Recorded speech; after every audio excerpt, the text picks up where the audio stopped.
Good afternoon and welcome back to GershwinWoodCraft.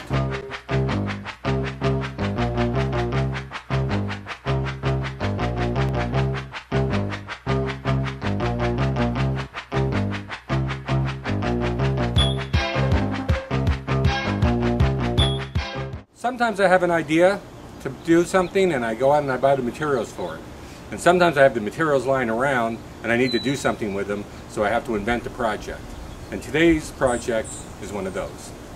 So let me show you the materials that started the whole thing. About 3 years ago, I had this crazy idea that I was going to build my own pontoon boat for up in Big Bear. If you remember, I built my own kayak, so I thought, how hard could a pontoon boat be? Well, it was really hard. I bought these 10-foot, maybe 12-foot, 8-inch PVC pipes, strapped them together and tried to make a little raft to test in the pool, and I sunk like a rock. So I had to come up with a new use for these pipes that I bought, and it took almost 3 years to come up with it. And let me show you what I came up with. So this is what I did. I made a hydroponic vegetable garden.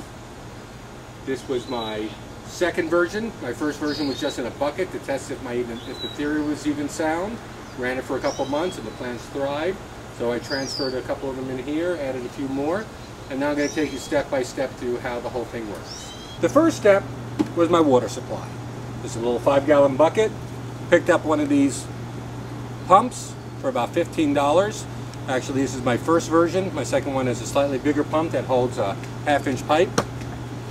The water sits in there, and I use this food for it. Comes all the way up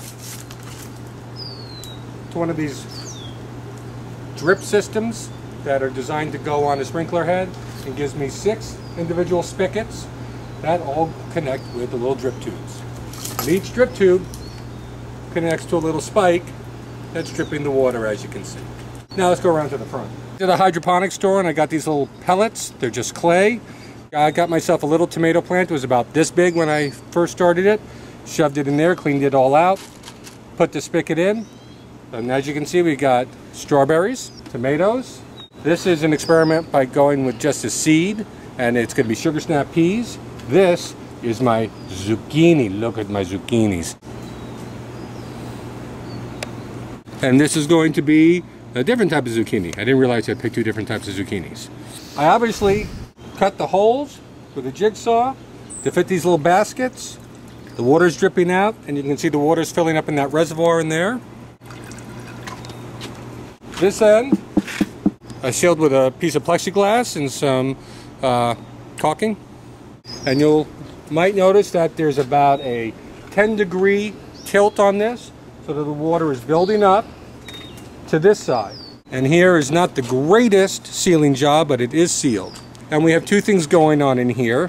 First, when the water reaches a certain level, it comes down this tube and goes back into the bucket to circulate.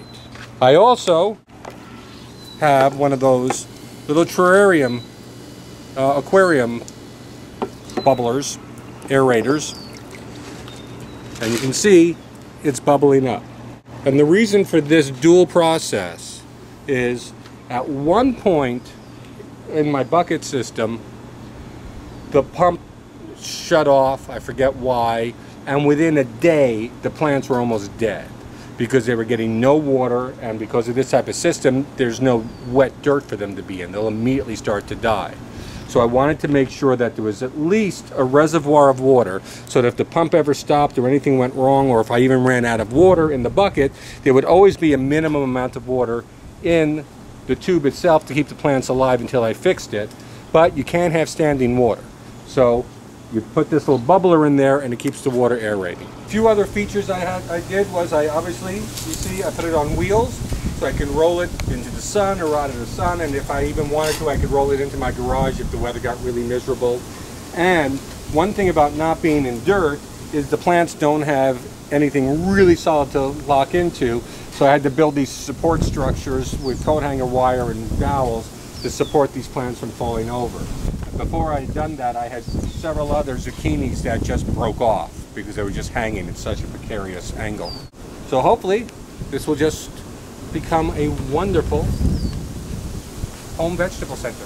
My next plan would be, if this is successful, is I'll build 2 more racks and I'll have the water just go back and forth, kind of like a water fountain. I had a lot of fun coming up with this idea, executing it, and then re-executing it over and over again as I made each mistake possible. And hopefully in a couple months I'll shoot off another quick video with us eating some of these vegetables. Then we'll do a follow-up where we're all being rushed to the hospital for food poisoning because I got something wrong. I had fun, and thank you for spending some time with me. Don't forget to subscribe, although I post so rarely, it's hardly worth your effort. But I appreciate it if you do. Have a great afternoon, happy 4th of July, and make America great again.